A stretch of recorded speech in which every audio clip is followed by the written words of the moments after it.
प्यारे बच्चों, आज हम लोग कक्षा 9 विषय सामाजिक विज्ञान के अंतर्गत रूसी क्रांति में अक्टूबर की क्रांति के बाद रूस के बारे में पढ़ेंगे।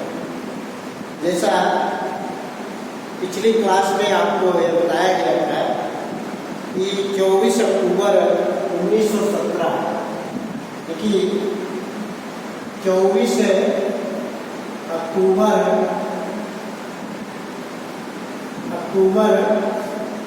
1917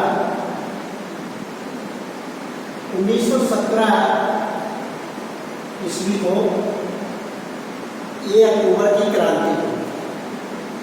तो इसके पहले आपको 1905 की क्रांति के बारे में भी बताया गया, लेकिन अक्टूबर की क्रांति जो हुई व्लादिमीर लेनिन के नेतृत्व में, उस क्रांति का रूस पर ज़्यादा प्रभाव पड़ा और उसी क्रांति के बाद जारशाही शासन का अंत हो गया। तो क्रांति सफल होने के बाद रूस की जो स्थिति थी, गृह युद्ध की स्थिति थी। ये जारशाही के समर्थक जो थे, जारशाही शासक के जो समर्थक थे, व्लादिमीर लेनिन को स्वीकार नहीं कर रहे अथवा साम्यवादी सरकार को वो स्वीकार नहीं कर रहे थे, उसका जगह जगह विरोध कर रहे थे। तो इस विरोध के कारण बोल्शेविक और जारशाही के समर्थकों ने जगह जगह जो है उनकी दंगे फसाद हुए। जारशाही समर्थक जार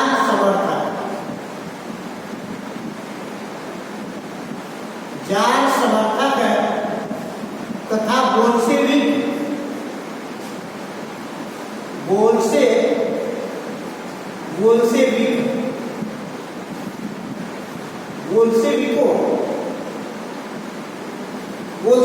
के बीच में जगह जगह दंगे हो रहे थे।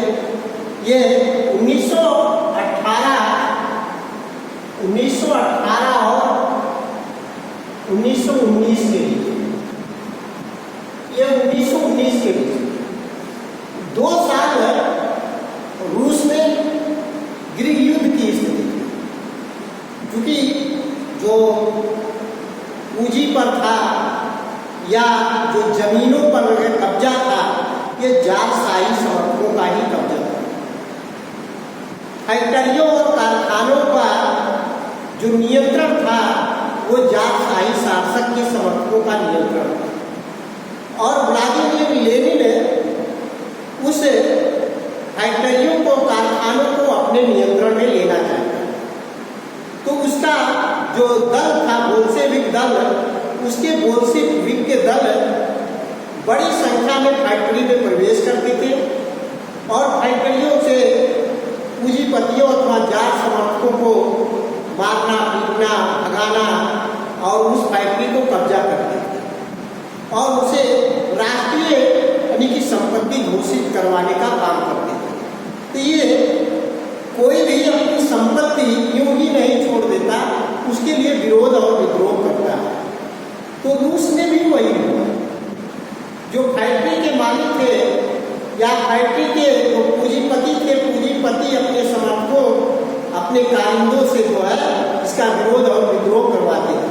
तो उसी तरह से जो सामंतवादी जो जमींदार थे, वो जारशाही के ही समर्थक थे, वो लोग भी जमीनों को जब व्लादिमीर लेनिन ने अपने बोल्शेविक दल के सदस्यों को कहा कि जमीनों को कब्जा कर लिया जाए और सारी जमीनों का राष्ट्रीयकरण कर दिया जाए, तो जमीनों की जब छीना झपटी चल रही थी उसमें, तो उस समय जो सामंतवादी जो जार समर्थक थे, उसका भी लोग विरोध कर रहे थे।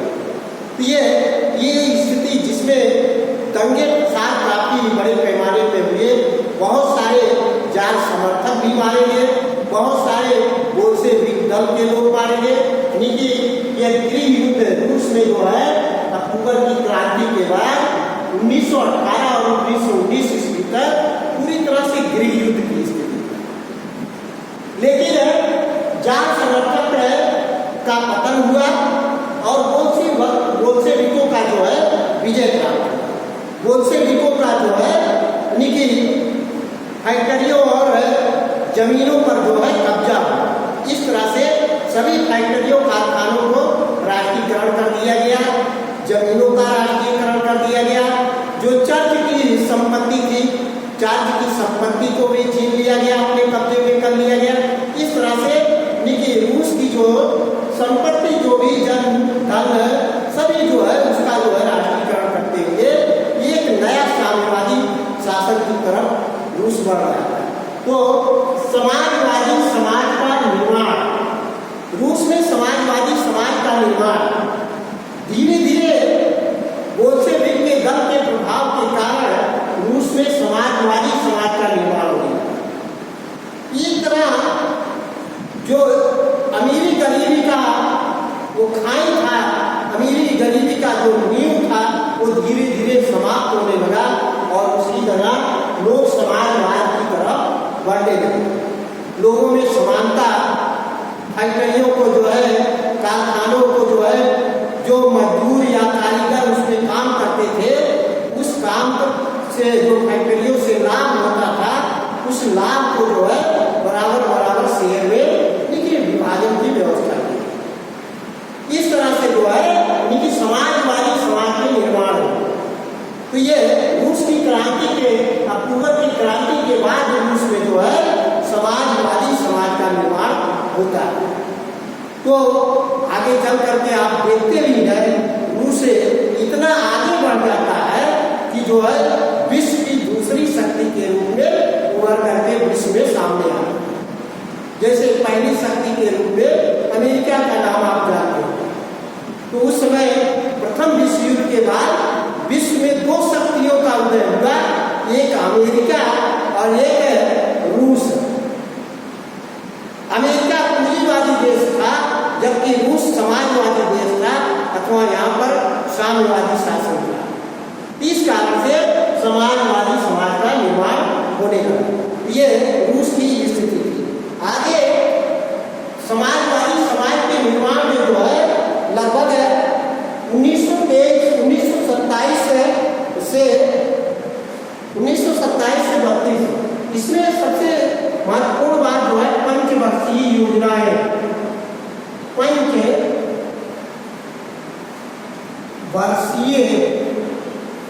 पंचवर्षीय योजना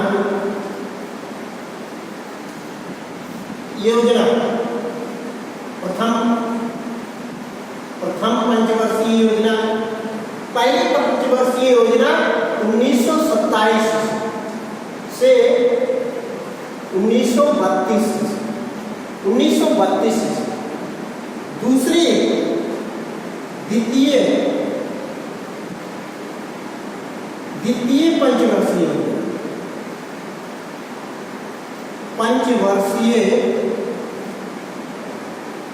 योजना, द्वितीय पंचवर्षीय योजना 1933 से 1938। 1938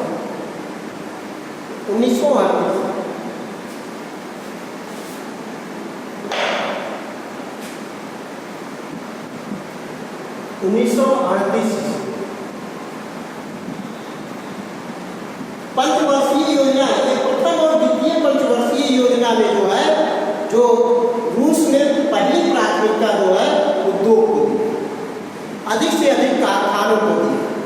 क्योंकि रूस की क्रांति के बाद जो है रूस पूरी तरह से आर्थिक रूप से कमजोर हो चुका है। इसलिए आर्थिक मजबूती को प्राप्त करने के लिए उसने प्रथम और द्वितीय पंचवर्षीय योजना में वो उद्योग को ही सबसे ज्यादा प्राथमिकता दिया, जिसके कारण 1929 से 33 ईस्वी में 1929 से 1933 ईस्वी में रूस जो है तेल, कोयले, तेल, कोयले,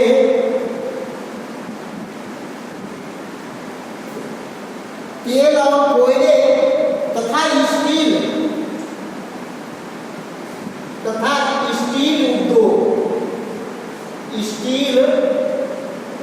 उद्योग, स्टील उद्योग में 100% वृद्धि, 100% वृद्धि प्राप्त किया।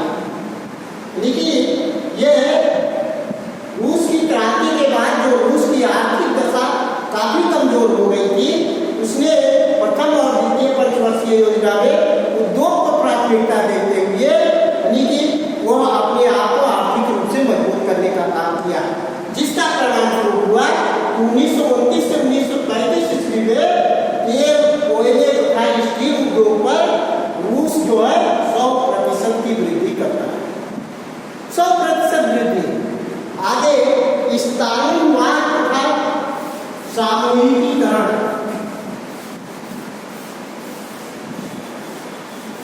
स्टालिनवाद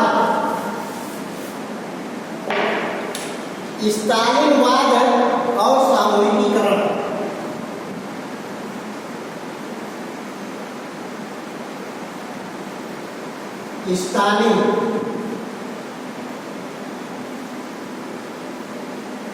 स्टालिनवाद और सामूहिकीकरण, सामूहिकीकरण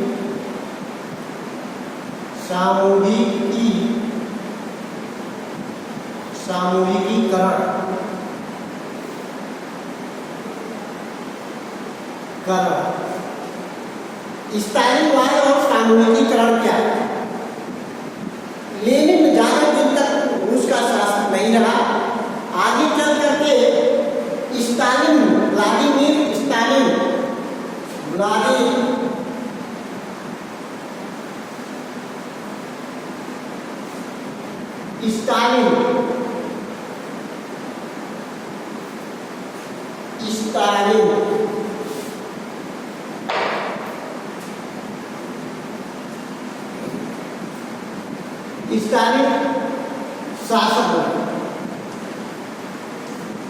शासक बना।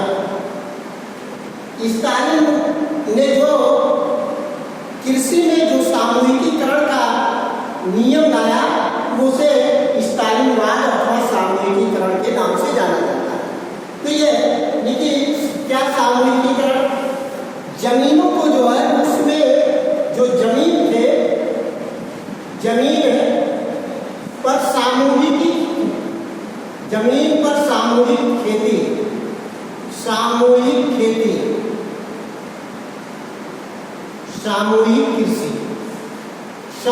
कृषि, जमीनों को क्या किया जाता था?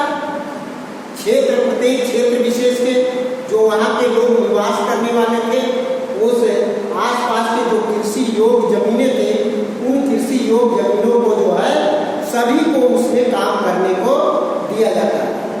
वो जमीन किसी व्यक्ति विशेष के नाम ना हो करके वो रूस राष्ट्र की संपत्ति के रूप में घोषित किया जाता है और किसानों को उसमें काम करने के लिए अथवा खेती करने के लिए कहा जाता है।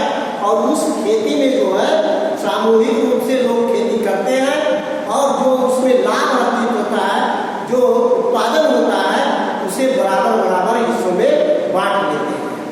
तो इससे सामूहिकीकरण में क्या हुआ, इसमें बड़े पैमाने पर पशुपालन की समस्या है। पशुपालन है इस सामूहिकीकरण के परिणामस्वरूप लगभग 33% जो है पशुपालन में कमी आई। पशुपालन में कमी आई, 33% पशुपालन की कमी आ गई। इसका मूल कारण था कि जो किसानों को चारा जमीन से मिलता था, वो चारा नहीं प्राप्त होता, इसलिए पशुओं के लिए खाने पीने की समस्या। दूसरी तरफ चारागाह भी जो है जो थे उसे भी उस पर भी खेती बाड़ी होती थी, इसलिए पशुओं के यानी कि चारे की समस्या उत्पन्न हो गई, जिससे पशुपालन में जो है समस्या उत्पन्न हो गई। और दूसरी चीज है 1935 है, 1930 और 35 के बीच भीषण अकाल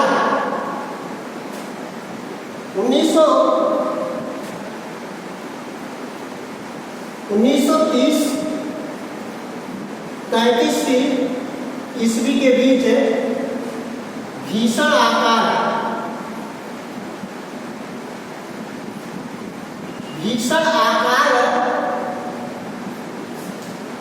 रूस में भीषण आकार है, जिसमें लगभग 40 लाख लोग मारे गए, 40 लाख लोग मारे।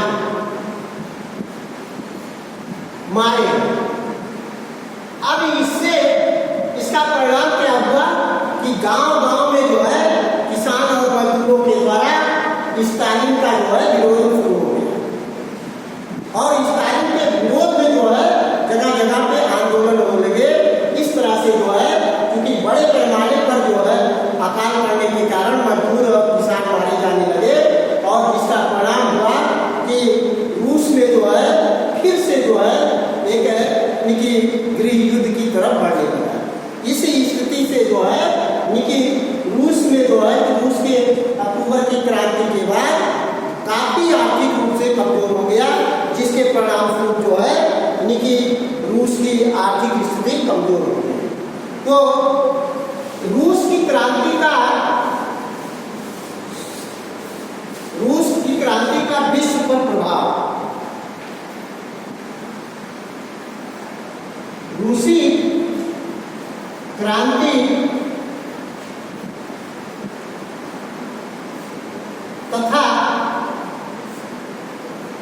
सोवियत का वैश्विक प्रभाव, सोवियत संघ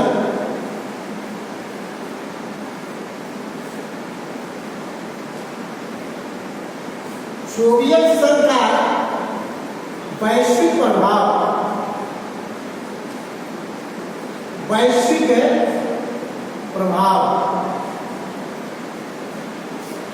प्रभाव, रूस का जो है विश्व पर क्या प्रभाव पड़ा।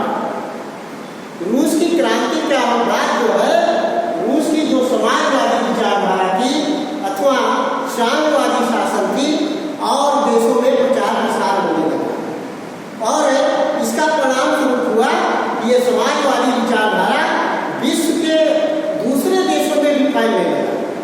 इसका मुख्य प्रभाव जो है रूसी क्रांति के बाद का, रूस के कारण भी जो है अन्य, क्योंकि रूस में जो समाजवादी सोवियत साम्यवादी शासन व्यवस्था का परिणाम हुआ, जिसे समाजवादी समाज का निर्माण हुआ, उसका प्रभाव विश्व के अन्य देशों में पड़ने लगा। विश्व में अन्य देशों में जो है समाजवादी सरकारें स्थापित होने लगी, और विश्व में रूस जो है एक शक्तिशाली देश के रूप में उभर कर आता है। आर्थिक क्षेत्र में, औद्योगिक क्षेत्र में बड़े पैमाने पर तरक्की करता है। रूस में जितना भीषण आकार पड़ा था, शायद कोई दूसरे देश में ऐसा आकार होता तो रूस वो देश ध्वस्त हो सकता, लेकिन भीषण 40 लाख लोग मारे जाने के बाद जो है रूस जो है विश्व में एक महाशक्ति के रूप में उभर कर आया। दूसरी महाशक्ति, जैसे आपको बताया भी जाता है, एक जो है अमेरिका, जो पूंजीवादी देश के नाम से जाना जाता है। दूसरा सोवियत रूस अथवा सोवियत संघ इसलिए कहते हैं कि रूस के छोटे छोटे जो है 13 प्रांत जो कभी अलग देश हुआ करते थे, वो मिल करके जो है रूस की साम्यवादी शासन में अपनी आस्था जमाते हैं, वो अपनी आस्था प्रकट करते हैं, और इस तरह से रूस में जो है सोवियत संघ के नाम से प्रसिद्ध होता है। ये इसका विश्व पर बहुत व्यापक प्रभाव पड़ता है। रूस की क्रांति के बाद विश्व के अन्य देशों में जो है क्रांतियां होने लगती हैं। रूस कि क्रांति के परिणाम स्वरूप है विश्व के अन्य देश भी आज़ादी की मांग करने लगे हैं। जैसा उस समय भी भारत में भी जो है आज़ादी का आंदोलन चल रहा था और रूस के समाजवादी सरकार की परिणाम स्वरूप रूस की कम्युनिस्ट पार्टी के नकल करते हुए भारत में भी भारतीय कम्युनिस्ट पार्टी की स्थापना हुई। सन 1925 ईस्वी में एम.एन. राजे नाम का व्यक्ति जो है भारत में भी कम्युनिस्ट पार्टी की स्थापना करता है। इस तरह ये रूस का जो है वैश्विक प्रभाव के रूप में हम देख सकते हैं। तो प्यारे बच्चों, बस आज यहीं तक आपको, आगे अगले दिन वैसे यह चैप्टर आज यहीं पर समाप्त होता है। अगला चैप्टर अगले दिन आपको बताया जाएगा। इस वीडियो को अधिक से अधिक देखें। धन्यवाद।